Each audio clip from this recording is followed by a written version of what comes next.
आज की इस वीडियो में हम बात करेंगे राजस्थान के इतिहास के बारे में। और राजस्थान के इतिहास में आज हम बात करेंगे राणा कुंभा के बारे में। तो दोस्तों, ये तो हम बहुत अच्छे से जानते हैं कि महाराणा कुंभा एक महान सम्राट थे, एक महान सेना नायक थे और एक महान स्थापत्य प्रेमी होने के साथ साथ बड़े विद्वान भी थे। तो बस इसी कथन को आज हम डिटेल्स में जानेंगे। तो देखो, हुआ क्या था कि अलाउद्दीन खिलजी की मृत्यु के बाद दिल्ली के सुल्तान की जो शक्ति थी वो कमजोर होने लगी थी। अब ये अलाउद्दीन खिलजी कौन थे? तो अलाउद्दीन खिलजी दिल्ली के सुल्तान थे और भारत खिलजी वंश के दूसरे शासक थे। इनका जो साम्राज्य था वो अफगानिस्तान से लेकर उत्तर मध्य भारत तक फैला हुआ था और इनके बाद इतना बड़ा भारतीय साम्राज्य अगले 300 साल तक कोई भी शासक स्थापित नहीं कर पाया था। इनका उपनाम सिकंदर सानी यानी सिकंदर द्वितीय था।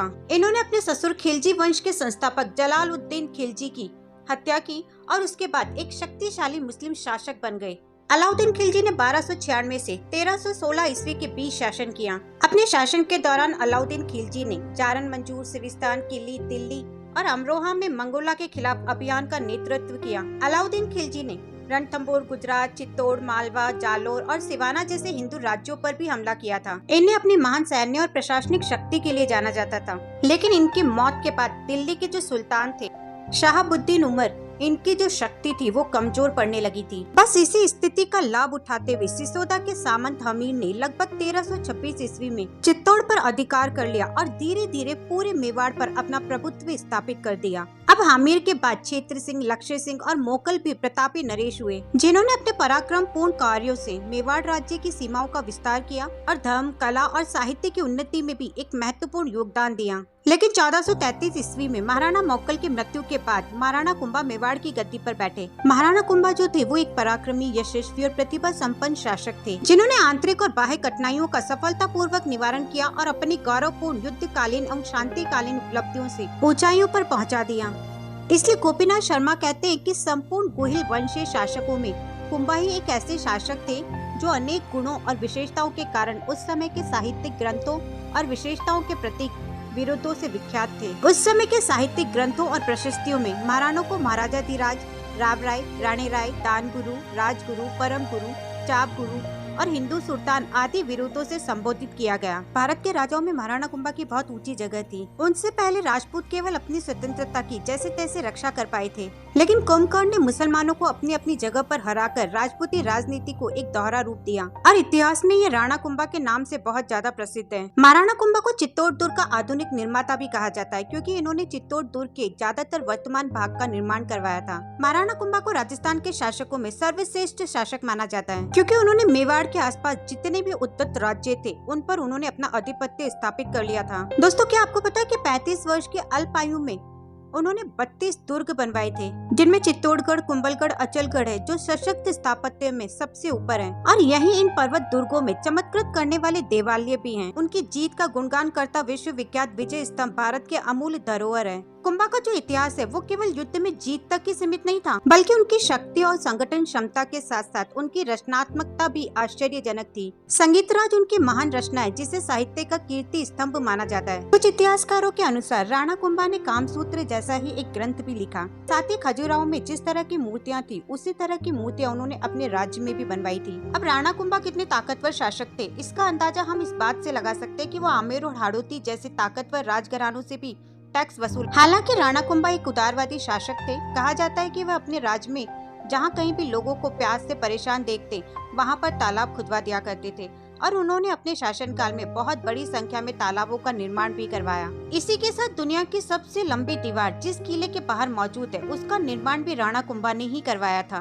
जिसे हम कुंभलगढ़ के किले के नाम से जानते हैं और दीवार को कुंभलगढ़ की दीवार के नाम से। दोस्तों, कहा जाता है कि इस किले को बनवाने में 15 साल का लंबा वक्त लगा था और ये जानकर आपको हैरानी होगी कि इस किले के अंदर 360 से ज्यादा मंदिर है, जिनमें 300 प्राचीन जैन मंदिर और बाकी हिंदू मंदिर है। तो इस तरीके से महाराणा कुंभा एक महान सम्राट, एक महान शासक, एक महान सेना नायक थे, जो राजनीति में ही नहीं बल्कि साहित्य और सांस्कृतिक कला में भी महान थे। तो ये तो थी राणा कुंभा की बेसिक जानकारियाँ। अब आगे चलते और देखते हैं कि कुंभा ने किस तरीके से कठिनाइयों का सामना किया और अपनी उपलब्धियाँ प्राप्त की।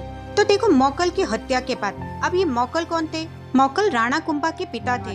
तो अपने पिता मोकल की हत्या के बाद अपने स्वामी भक्त सरदारों की सहायता से कुंभा मेवाड़ का राणा तो बन गया, लेकिन उसके सामने बहुत सारी आंतरिक और बाहरी कठिनाइयां खड़ी हो गई। राणा मोकल के समय ही मालवा, गुजरात और नागौर के मुस्लिम शासकों ने मेवाड़ के क्षेत्र को हथियाने की कोशिशें शुरू कर दी थी और जो पड़ोसी राजपूत शासक थे उन्होंने भी मेवाड़ के सीमांत क्षेत्रों को हड़पना शुरू कर दिया था। अब मोकल की हत्या और कुंभा की अव्यवस्था का फायदा उठाते हुए मेवाड़ के कुछ सरदारों ने राणा की प्रभुसत्ता से मुक्त होने की कोशिशें शुरू कर दी, जिससे मेवाड़ के सरदारों में दलबंदी उत्पन्न हो गई थी। अब देखो क्या होता है कि चाचा, मेहरा और मेहता पवार नाम के 3 आदमी हैं। इन तीनों ने मिलकर क्या किया, कैंप के अंदर घुसकर मोकल की हत्या कर दी थी। अब ये जो कैंप था वो राजसमंद में झीलवाड़ा नाम की जगह पर लगा हुआ था और मोकल गुजरात के अहमद शाह से युद्ध करने की तैयारी में उस कैंप में बैठे थे।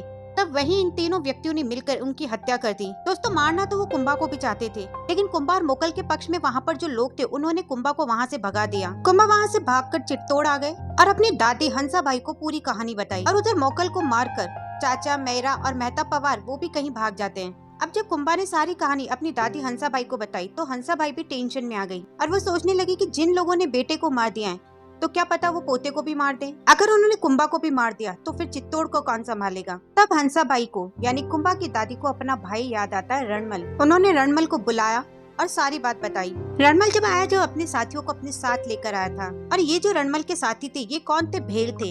यानी भेलों की सहायता से उन्होंने चाचा और मेरा को मार दिया। अब ये जो भेल है इनके बारे में हम आगे भी कहीं ना कहीं पढ़ते रहेंगे, क्योंकि इन भेल ने मेवाड़ की सहायता की थी। अब रणमल और उसके साथियों ने चाचा और मेरा को तो मार दिया था, लेकिन उनका साथी महपा और उनके साथ एक और आदमी था, एका। ये लोग भागकर मालवा चले गए थे और उस टाइम पर मालवा का सुल्तान हुआ करता था महमूद खिलजी। तो ये याद रखना कि महपा और एका दोनों भागकर मालवा में महमूद खिलजी के पास चले गए थे, जहां उन्होंने महमूद खिलजी से शरण मांगी। अब जब रणमल चाचा और मेरा को मारकर अपनी बहन हंसाबाई के पास आता है तो कहता है कि मैंने मेरा और चाचा को तो मार दिया, अब क्या मैं वापस जाऊं? लेकिन क्योंकि हंसाबाई डरी हुई थी तो उन्होंने अपने भाई को कुछ दिनों के लिए और रोक लिया। लेकिन रणमल ने अपने भाई, बेटे और परिवार को वहीं बुला लिया। लेकिन अब धीरे धीरे मेवाड़ के अंदर रणमल का महत्व बढ़ने लग जाता है, क्योंकि रणमल मारवाड़ का था और मारवाड़ राठौड़ों का था। इसलिए अब चित्तौड़ में यानी मेवाड़ में राठौड़ों का प्रभाव बढ़ने लग गया था, जबकि मेवाड़ वाले खुद गोहिल थे। और गोहिल भी कौन से गोहिल, सिसोदा के गोहिल यानी सिसोदिया थे। तो अब क्या हुआ, मेवाड़ में वहाँ पर 2 गुट बन गए। एक गुट बन गया राठौड़ों का और दूसरा गुट बन गया सिसोदियों का। अब राठौड़ों का जो गुट था उससे लीड कौन कर रहा है, यानी उसका नेतृत्व कौन कर रहा है, रणमल। और सिसोदियों का जो गुट था उसका नेतृत्व कर रहे थे राघव देव यानी चुंडा का भाई, जिसे हम मोकल का भाई भी कह सकते हैं। अब रणमल और राघव देव में मतभेद शुरू हो गए, यानी इन दोनों में बननी बंद हो गई। राघव देव ने रणमल को कहा भी कि अतिथि अब आप आए हो तो कब जाओगे, लेकिन रणमल ने राघव देव की बात को इग्नोर किया और सोचा कि जब तक हंसाबाई अपने साथ है तब तक अपना कोई कुछ नहीं बिगाड़ सकता। और फिर एक दिन जब रणमल को लगा कि राघव देव बहुत ज्यादा परेशान कर रहा है तो उसने राघव देव को मरवा दिया। अब रणमल पूरी तरह से अपने पावर में रहता था, लेकिन वही मेवाड़ में रणमल की एक प्रेमिका थी जो रणमल की दासी थी और उसका नाम था भारमली। तो रणमल रोज उसके पास जाया करता था। ऐसे ही एक दिन शाम के टाइम पर उसके पास गया जब वो पूरी तरह से नशे में था, और उस नशे में उसने भारमली से कहा कि भारमली, इस बार मैं तुम्हें अपनी धरती की रानी बनाऊंगा। भारमली ने पूछा कैसे, तो उसने नशे में सब कुछ बक दिया कि मेरा प्लान ये है कि मैं कुंभा को मारूंगा और कुंभा को मारकर मेवाड़ का राजा बनूंगा, और जब मैं राजा बनूंगा तो तुम मेरी रानी बनोगी। ये सुनकर भारमली थोड़ा चौंक गई। उसने सोचा मैं भले ही रणमल से प्रेम करती हूँ, लेकिन अपना देश तो मेवाड़ है ना, और मेवाड़ का राणा कुंभा है। अगर कुंभा मरता है तो ये मेवाड़ की बेइज्जती होगी। इसलिए दूसरे दिन जाके उसने सारी बातें हंसाबाई को बता दी। हंसाबाई ने भारमली की बातों को विश्वास नहीं किया, उसे जली कटी सुनाई। लेकिन हंसाबाई भी बहुत अच्छे से जानती थी कि है तो उसका भाई टेढ़ा, वो सत्ता पाने के लिए कुछ भी कर सकता है। लेकिन अब परेशानी ये थी कि हंसाबाई रणमल को कैसे कहे। अगर वो डायरेक्टली रणमल को कहती है कि भाई तू कुंभा को मत मारना, तो रणमल पहले जाके कुंभा को मारेगा। तब हंसाबाई को याद आया चुंडा, वो चुंडा जिस पर हंसाबाई शक करती थी, और इस शक की वजह से चुंडा को मेवाड़ छोड़कर मांडू जाना पड़ा। और हंसाबाई ने तुरंत चुंडा को संदेश भिजवाया। चुंडा संदेश पाते ही मेवाड़ आ गया। अब जब चुंडा मेवाड़ आया तो चुंडा ने हंसाबाई से पूछा कि क्या हुआ। तब हंसाबाई ने चुंडा को बताया कि आपके जाने के बाद चाचा और मेरा ने मोकल को मार दिया, एक और महपा फरार हो गए, इसलिए मैंने रणमल को बुलाया। उन्होंने कहा कि रणमल को मैंने बुलाया तो हेल्प के लिए था, लेकिन रणमल अपने परिवार साथ यहीं बस गया और अब वो कुंभा को मारना चाहता है। तब चुंडा ने कहा कि ऐसे कैसे हो सकता है, मेवाड़ हमारा है, हम उसे उस पर रणमल को राज नहीं करने देंगे। और उसने दादी से कहा कि वो कुंभा को मारे, क्यों ना उससे पहले रणमल को मार दिया जाए। लेकिन अब सवाल यहाँ पर ये उठता है कि रणमल को मारे कौन। तब चुंडा ने एक योजना बनाई और भारमली को बुलाया और भारमली से कहा कि तुम्हें एक काम करना पड़ेगा, तब तुम उसे शराब पिला पिलाकर नशे में धुत कर देना, क्योंकि उसे नशे में मारना आसान होगा। अब ये सुनकर भारमली को बिल्कुल अच्छा नहीं लग रहा था, लेकिन क्योंकि भारमली पूरी देशभक्त थी, तब उसने चुंडा से कहा कि वैसे तो मैं रणमल जी से बहुत प्रेम करती हूँ, लेकिन अपने देश के कारण मैं ऐसा भी करूँगी। अब जब रणमल शाम को भारमली के पास गया तो भारमली ने ठीक वैसा ही किया, अपने प्रेम के जाल में फंसाकर उसे इतना पिला दी कि उसने अपना होश खो दिया और बेहोश होकर चारपाई पर गिर गया। अब भारमली ने अपने मेवाड़ के चुंडा के लोगों को बुलाया, लेकिन रणमल को देखकर उनके मन में अभी भी डर था कि कहीं चारपाई से उठकर मार न दे, इसलिए उन्होंने धीरे से रणमल को चारपाई से बांध दिया और फिर एक आदमी चाकू लेकर उसकी छाती पर बैठा और चाकू से उसे मार दिया। लेकिन ऐसा कहा जाता है कि रणमल को जब चाकू लगे तो वो होश में आ गया था और होश में आने के बाद चारपाई सहित जो आदमी उसकी छाती पर बैठा था उसे लेकर खड़ा हो गया था और उस आदमी को दीवार से भिड़ा दिया था। मतलब रणमल इतना ज्यादा शक्तिशाली था ना कि उसे आसानी से मारना तो बहुत मुश्किल था। अब क्योंकि रणमल कमजोर पड़ चुका था, होश में नहीं था, इसलिए किसी ने उसे तलवार से, किसी ने भाले से, किसी ने चाकू से मारकर उसकी हत्या कर दी। यानी भारमली के साथ मिलकर चुंडा ने रणमल को मरवा दिया। अब रणमल का जो बेटा था जोधा, वो भी वहीं था मेवाड़ में। मैंने आपको बताया था ना कि जब रणमल मेवाड़ में आकर रहा था तब उसने अपने परिवार भाई बंधु को भी मेवाड़ बुला लिया था। तो तब वो जोधा दूसरे महल में संगीत का मजा ले रहा था, लेकिन तब उसे ये नहीं पता था कि उसके पिता की हत्या हो चुकी है, उसके पिता की मृत्यु हो चुकी है। लेकिन उस महल में जो संगीतकार था, जो उसे संगीत सुना रहा था, उसे इस बात का पता चल चुका था। वो जान चुका था कि रणमल की हत्या के बाद अब जोधा का नंबर है। तब उस संगीतकार ने एक सुरीले अंदाज में कहा कि जोधा भाग सके तो भाग, थारो रणमल मरियो जाए। और जब ये बात जोधा के भाइयों और जोधा के चाचा ने ये सुना तो वो वहाँ से भाग निकले। अब जब चुंडा को ये पता चला कि वो लोग भाग गए तो चुंडा ने काफी दूर तक उनका पीछा किया, लेकिन पीछा करने के बाद जब वो लोग नहीं मिले तो चुंडा ने सोचा कि इन्हें छोड़ो और इनके देश पर कब्जा करो। और चुंडा ने जाकर मंडोर पर कब्जा कर लिया और जोधा भागते भागते बीकानेर के पास जाकर एक काहुनी गाँव में रुके। अब वहाँ रुककर जोधा ने सोचा कि मेवाड़ पर जब तक अपने पिता रणमल का अधिकार था तब तक अपना राज था, और अब पिता नहीं तो कुछ भी नहीं। ऐसे ही मंडोर जो अपनी राजधानी थी वहाँ पर भी अब अपना कब्जा नहीं रहा। तब जोधा ने सोचा कि अब क्या किया जाए।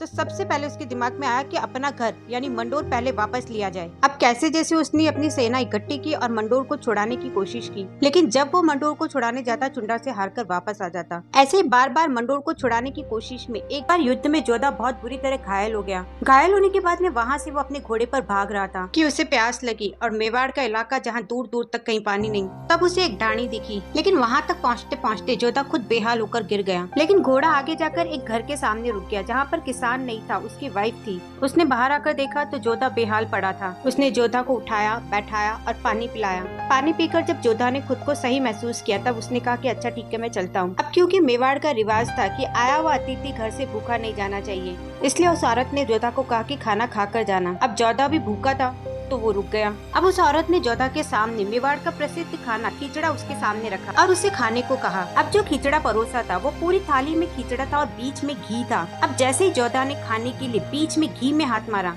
तो उसका हाथ जल गया। और जैसे ही ये औरत ने देखा तो उसने सीधे मुंह उठाकर कहा कि तू जोधा की तरह मूर्ख है। ये सुनकर जोधा चौंक गया और बोला कि ऐसे क्यों बोल रही हो, क्या तुम जोधा को जानती हो? तुझे कैसे पता कि जोधा मूर्ख है? तब उस औरत ने कहा कि मूर्ख ही तो है, एकदम बीच में आकर मंडोर पर हमला करता है। मंडोर राजधानी है और राजधानी बीच में आके कोई हमला करता है क्या? तब जोधा ने पूछा कि तू बता माई, फिर उसे क्या करना चाहिए? तब उस औरत ने कहा कि पहले उसे साइड के यानी अगल बगल के गाँव पर हमला करना चाहिए और जब सारे गाँव अपने हो जाएं, तब उसे बीच में मंडोर पर हमला करना चाहिए। और फिर उस औरत ने कहा कि तू छोड़, तू क्यों पूछ रहा है ये? तू तो खिचड़ी खा, पहले साइड से खा और फिर बीच में से खा। सीधे बीच में हाथ मारेगा तो हाथ ही जलेगा ना। तुझे तो खिचड़ा खाना भी नहीं आता। अब उस टाइम जोधा को दो शिक्षाएं मिली, पहली कि खिचड़ा कैसे खाया जाता है और दूसरी कि मंडोर कैसे जीतना है। अब जोधा ने वही तकनीक अपनाई और धीरे धीरे गाँव पर कब्जा करते करते एक दिन मंडोर के पास पहुँच गया। अब जब वो मंडोर के पास पहुँच गया तब उसने अपनी बुआ यानी हंसाबाई को एक संदेश भिजवाया कि देखो बुआ, अब ये खून खराबा बहुत हुआ, मैं 15 साल भटक लिया। यानी आसपास के गांवों पर कब्जा करते करते मंडोर तक पहुंचने में जोधा को 15 साल लग गए थे। गलती तो पापा की थी, लेकिन गलती की सजा हमने भी भुगत ली। अब मैं मंडोर पे वैसे भी कब्जा करूंगा, अगर आप प्यार से बिना युद्ध किए समझौता करा के मंडोर मुझे दे दे तो बहुत अच्छा होगा। अब हंसाबाई ने बात की कुंभा से और कुंभा ने दादी की बात मानकर संधि कर ली।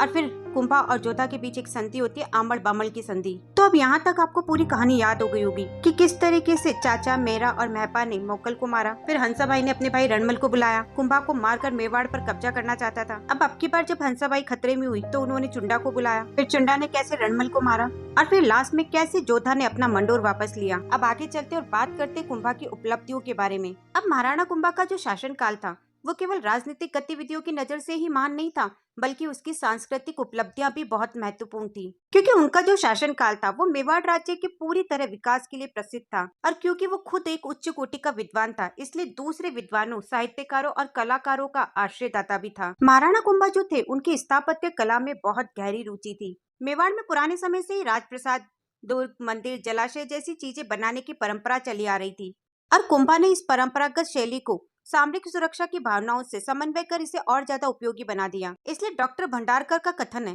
कि सामरिक आवश्यकता की पूर्ति के लिए नगर तथा दुर्ग निर्माण योजना में उसने एक नव जीवन का संचार किया। जैसे मंदिरों के निर्माण में सुरक्षा और धार्मिक भावना का सामंजस्य स्थापित कर एक नवीन चेतना को जन्म दिया। कुंभा ने मेवाड़ में बहुत सारे दुर्गों, मंदिरों, राजप्रसादों और जलाशयों का निर्माण करवाया। दुर्गों के निर्माण में महाराणा कुंभा ने मेवाड़ की सुरक्षा व्यवस्था को सुदृढ़ बनाने के लिए बहुत सारे दुर्गों का निर्माण करवाया। जैसे प्राचीन दुर्गों की मरम्मत करवाई। मेवाड़ के राज्य में कुल 84 दुर्ग है, जिनमें से 32 दुर्गों का निर्माण कुंभा ने करवाया था। ऐसे दुर्गों में कुंभलगढ़ और चित्तौड़गढ़ का दुर्ग महत्वपूर्ण है। कुंभा के निर्माण कार्यों में मंदिरों को भी महत्वपूर्ण स्थान दिया जाता है। भले ही इन मंदिरों की निर्माण शैली बहुत पुरानी है, लेकिन विशालता और तक्षण कला बहुत अद्भुत है। कुंभा ने बहुत सारे मंदिर बनवाए, जिनमें कैलाशपुरी का विष्णु मंदिर बहुत खास है। चित्तौड़ का कुंभस्वामी मंदिर स्थापत्य कला का श्रेष्ठ नमूना है। कुंभा ने चित्तौड़गढ़, कुंभलगढ़ और अचलगढ़ के बहुत सारे दुर्गों में कुंभस्वामी के मंदिर बनवाए थे। इन सभी मंदिरों की देव मूर्तियों के आभूषण और प्रसाधन नई शैली से बनवाए गए थे। महाराणा कुंभा ने कुंभलगढ़ और चित्तौड़गढ़ में बहुत सारे राजमहलों का निर्माण भी करवाया। चित्तौड़ के राजमहल आकार में बहुत बड़े होते थे, जिनमें जनाना, मर्दाना, राजकुमारों के आवास, कोषागार, शास्त्रागार, अस्तबल आदि जैसी सुविधाएं होती थी। इन सबके साथ साथ कुंभा का शासनकाल साहित्यिक उन्नति के लिए भी बहुत फेमस था। कुंभा एक वीर योद्धा और योग्य शासक ही नहीं था, बल्कि वह एक विद्वान और साहित्य प्रेमी भी था। इसके साथ साथ ही वो एक कवि, नाटककार, टीकाकार और संगीताचार्य भी था। उसे मेवाड़ी, संस्कृत, मराठी और कन्नड़ भाषाएं भी आती थी। एकलिंग महात्म्य के अनुसार कुंभा वेद, स्मृति, मीमांसा, उपनिषद, व्याकरण, राजनीति और तर्कशास्त्र का भी अच्छा ज्ञाता था। उसने 4 नाटकों की रचना भी की थी, और इसके साथ ही उन्होंने संगीत रत्नाकर, रसिक प्रिया और चंडी षटक की टीका भी लिखी थी। कामकाजर तिसार नामक ग्रंथ का रचयिता भी कुंभा को ही माना जाता है। कुंभा एक विद्वान ही नहीं, विद्वानों का आश्रयदाता भी था। उन्होंने अपने दरबार में कई विद्वानों को आश्रय दिया और उनके द्वारा कई विद्वानों को सम्मानित भी किया गया। कुंभा के शासनकाल में बहुत सारे जैन विद्वान भी हुए, जिन्होंने धर्म संबंधी काव्य ग्रंथों की रचना की। कुंभा ने अपने राज्य में शिक्षा की उन्नति पर भी बहुत ध्यान दिया और बहुत से आचार्यों और शिक्षण संस्थाओं को समय समय पर आर्थिक अनुदान देकर प्रेरित भी किया। इस प्रकार कुंभा के शासनकाल में साहित्य के क्षेत्र में बहुत उन्नति हुई। अब एक बार लास्ट में हम महाराणा कुंभा की जीत के बारे में बात कर लेते हैं। महाराणा कुंभा के पहले विजय थी आबू और सिरोही। सिरोही का शासक सेमकाल और महत्वाकांक्षी व्यक्ति था। उसने महाराणा मोकल की मृत्यु के बाद मेवाड़ राज्य के पिंडवाड़ा और उसके आसपास के कुछ गांवों पर अधिकार कर लिया। इस पर कुंभा ने सेमसल को दंडित करने का निश्चय किया, लेकिन आबू और सिरोही पर आक्रमण करने का मेन कारण ये था कि आबू पर अधिकार कर लेने से गुजरात की ओर से होने वाले आक्रमणों को रोका जा सकता था।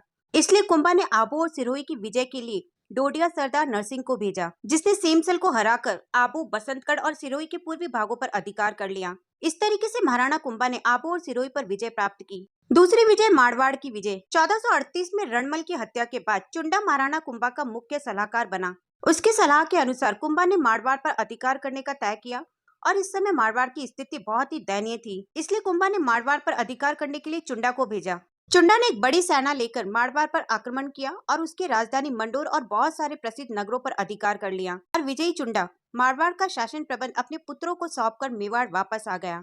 तीसरी विजय बूंदी पर विजय। बूंदी के शासक शुरुआत में मेवाड़ के सामंत थे, लेकिन बाद में मौका पाकर वो स्वतंत्र शासक बन बैठे। कुंभा के समय में बैरीसाल और भान बूंदी के शासक थे। जब मालवा के सुल्तान ने गागरोन पर आक्रमण किया तो बूंदी के शासक बैरीसाल ने सुल्तान की सहायता की थी, और इस वजह से महाराणा कुंभा बूंदी के शासकों से नाराज थे।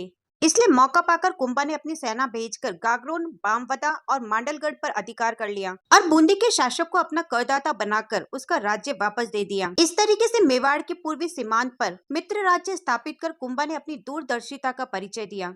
चौथी विजय पूर्वी राजस्थान की विजय। मालवा के सुल्तान ने रणथंभौर पर अपना अधिकार स्थापित कर लिया था, इसलिए कुंभा इस क्षेत्र को मुसलमानों के प्रभाव से मुक्त कराना चाहता था, ताकि दिल्ली सल्तनत की ओर से होने वाले आक्रमणों से मेवाड़ की सुरक्षा की जा सके। इसलिए 1442 ईस्वी में कुंभा ने मालवा के सुल्तान महमूद खिलजी से रणथंभौर का दुर्ग छीन लिया। इसके साथ साथ ही कुंभा ने कायम खान मुसलमानों को पराजित किया और आमेर की गद्दी पर कचवाहा शासक उदाहरण को बैठा दिया। पांचवी विजय मैरों का दमन। मैर जाति के लोग बदनौर और उसके आसपास के गांव में बसे हुए थे। कुंभा के शासन के शुरुआत काल में मैरों ने अपने नेता मुनीर के नेतृत्व में विद्रोह कर दिया था, इसलिए महाराणा कुंभा ने राव सुल्तान को मैरों का दमन करने के लिए भेजा और राव सुल्तान ने मैरों का विद्रोह कर कठोरता पूर्वक दमन करके वहां पर मेवाड़ की प्रभु सत्ता स्थापित की। सांस्कृतिक क्षेत्र में उसकी देन अभूतपूर्व और यही कारण है कि कुंभा को इतिहास का युग पुरुष मानते हुए श्रद्धा से याद किया जाता है।